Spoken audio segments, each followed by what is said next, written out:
Hi friends, Shri Narendra Damodar ഗവൺമെന്റിനെതിരെ പ്രതിപക്ഷം ഉയർത്തുന്ന ഏറ്റവും വലിയ ആരോപണമെന്ന് പറയുന്നത് ഭരണഘടനാ സ്ഥാപനങ്ങളെ കാവുവൽക്കരിക്കുന്നു എന്നുള്ളതാണ്. അതിൻ്റെ ഏറ്റവും പുതിയ ഉദാഹരണം ഇപ്പോൾ നിയമിതരായ ഇലക്ഷൻ കമ്മീഷണേഴ്സ് തന്നെയാണ്.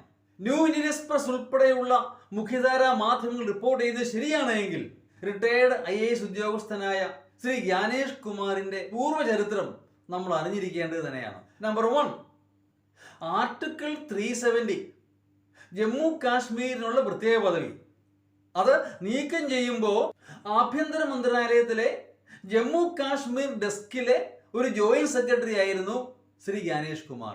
ഈ അടുത്ത കാലത്ത് ഫോം ചെയ്ത ശ്രീ അമിത്ഷായുടെ സഹകരണ മന്ത്രാലയത്തിലെ സെക്രട്ടറിയും അദ്ദേഹം തന്നെയായിരുന്നു. എല്ലാവരിലും ഉപരി രാമജന്മഭൂമി ട്രസ്റ്റ് സ്ഥാപിക്കുന്നതിൽ സുപ്രധാന പങ്കുവഹിച്ച ആളാണ് ശ്രീ ജ്ഞാനേഷ് കുമാർ. പോരെ, ഇത്രയൊക്കെ യോഗ്യത പോരെ? അപ്പൊ പിന്നെ 100% നിഷ്പക്ഷത ഗ്യാരണ്ടീഡ്. ഇതുകൊണ്ടൊക്കെ ആയിരിക്കണം ശ്രീ നരേന്ദ്ര ദാമോദർ ഇടയ്ക്കിടയ്ക്ക് വിളിച്ചു പറയുന്നത് 400 കടക്കും, ഞങ്ങൾ ഇത്തവണ 400 കടക്കുമെന്ന്. എന്തുദ്ദേശിച്ചാണോ ആവോ? EVM വോട്ടിംഗ് മെഷീൻ തിരുമുറി വല്ലതും പ്രതീക്ഷിക്കുന്നുണ്ടോ? അതോ പക്ഷപാതപരമായ ഇലക്ഷൻ കമ്മീഷണേഴ്സ് പ്രവർത്തനമാണോ അദ്ദേഹം ഉദ്ദേശിക്കുന്നത്? അറിഞ്ഞുകൂടാ, കണ്ടറിയേണ്ട കാര്യമാണ്. പക്ഷെ നമ്മൾ ഒരു കാര്യം ഓർക്കണം, ഇലക്ഷൻ കമ്മീഷണർമാരെ നിയമിക്കേണ്ടിരുന്ന ആരാണ്? ഒരു committee, chief justice of India, chief opposition leader and prime minister. ഇവർ 3 പേരും അടങ്ങുന്ന ഒരു കമ്മിറ്റി ആയിരുന്നു ഇവരെ നിയമിക്കേണ്ടിരുന്നത്. പക്ഷേ കേന്ദ്ര ഗവൺമെന്റ് നിയമം മൂലം ചീഫ് ജസ്റ്റിസിനെ ഒഴിവാക്കി. എന്നിട്ട് 2 പേര് ഗവൺമെന്റ് പക്ഷത്തു നിന്നും ഒരു പ്രതിപക്ഷ നേതാവും. അങ്ങനെ വന്നപ്പോ പ്രതിപക്ഷ നേതാവിന്റെ വാക്കുകൾക്ക് ഒരു വിലയുമില്ലാതെ പോയി.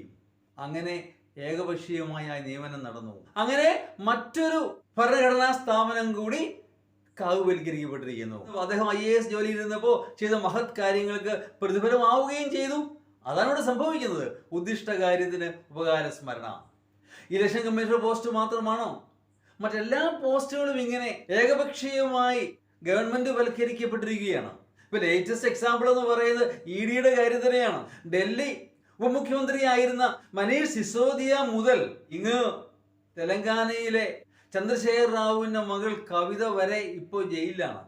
ശരി, അവർ തെറ്റ് ചെയ്തിട്ടുണ്ടെങ്കിൽ ശിക്ഷിക്കുന്നതിനോ നടപടിയെടുക്കുന്നതിനോ ആരും എതിരില്ല, അങ്ങനെ ചെയ്യുക തന്നെ വേണം. പക്ഷേ അതിൽ നിന്ന് BJPയുടെ ആളുകളെ ഒഴിവാക്കുന്നു എന്നുള്ളതാണ് പ്രശ്നം.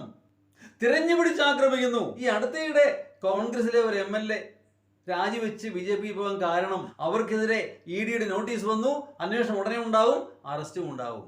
പേടിച്ചിട്ട് തന്റെ രാഷ്ട്രീയം വിട്ട് കൂറുമാറുകയായിരുന്നു. ഒന്നും വേണ്ടല്ലോ, പത്മജ വേണുഗോപാൽ പോലും EDയെ പേടിച്ചാണ് കൂറുമാറിയത് എന്ന് റിപ്പോർട്ടുണ്ടായിരുന്നു. ഇത് വെളിപ്പെടുത്തുന്നത് മറ്റാരുമല്ല, അവരുടെ സോഷ്യൽ മീഡിയയുടെ ഇൻചാർജ് ആയിരുന്ന FBയുടെ അഡ്മിൻ തന്നെയാണ് ഇക്കാര്യം വെളിപ്പെടുത്തുന്നത്. അങ്ങനെ ED എന്ന വടിയെടുത്തുകൊണ്ട് പലരെയും കൂറുമാറാൻ പ്രേരിപ്പിക്കുന്നു, അല്ല ഭയപ്പെടുത്തി ഭീഷണിപ്പെടുത്തി തങ്ങളുടെ വരുതിക്ക് നിർത്തുന്നു. ഇതാൻ കഥ, പല കേസിലും ഇതാൻ കഥ. ആരോട് പറയാൻ? കേഴുക ഭാരതമേ. ഏതാണെങ്കിലും പുതിയതായി ചാർജ് എടുത്ത ഇലക്ഷൻ കമ്മീഷണർക്ക് എല്ലാവിധ ഭാവുകങ്ങളും ആശംസിക്കുന്നു.